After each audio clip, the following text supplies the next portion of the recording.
Okay, so apparently Kuro Games decided to move Yinlin's banner forward to June 6th, which is only in a couple of days. I'm surprised, but she is definitely a character a lot of people are looking forward to, me included. So let's talk about her best weapons, team comps, echo sets, and echo stats. So Yinlin is a rectifier user who will mostly be used as a sub DPS. You can use her as a main DPS, but first, her signature weapon is by far her best in slot for a sub DPS role. Her second best in slot will be Augment at high ascensions. You can get this weapon from the battle pass, but getting copies for the weapon may be hard because it's on the battle pass. If you can only get 1 or 2 copies for Augment, then it's better to use Cosmic Ripples if you already have it. I don't recommend trying to pull it off the standard banner just for her. Then finally, her best in slot free to play option will be Jinjo Keeper. Then if you somehow don't have this weapon, just use Rectifier. You can get it for free by talking to this NPC, mining some rocks, and then getting a selector. Now for her main DPS role, it's pretty much the same thing. Signature is best, but this time Cosmic Ripples performs a lot better, pretty much on par with her signature. Then the rest of the weapons are in the same order. Signature, Cosmic, Augment, Jinjo Keeper, and then Rectifier as a last resort. Now onto Yinlin's teammates. Starting with her sub DPS role, she is designed to support Electro main DPSs. At this point in the game, we only have 2, Calcharo and Yuanwo, who,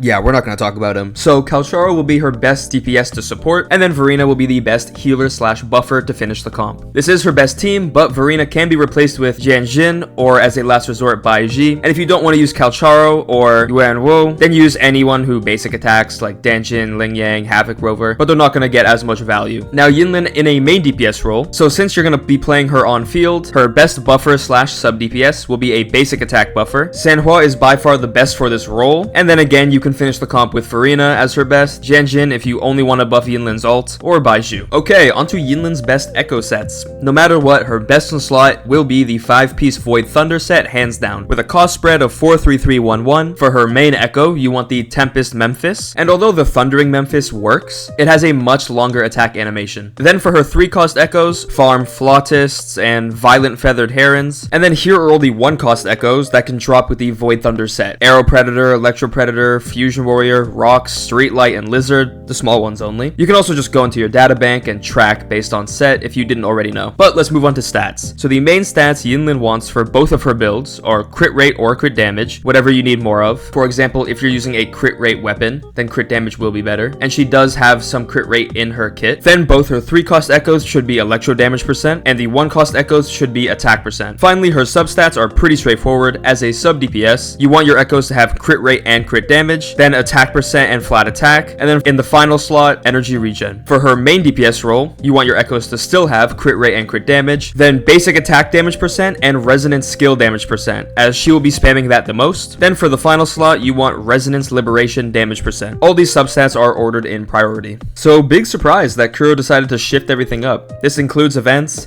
There's also going to be another free 10 pull. I think they realized that putting Jiyan as the first banner instead of Yinlin was a mistake.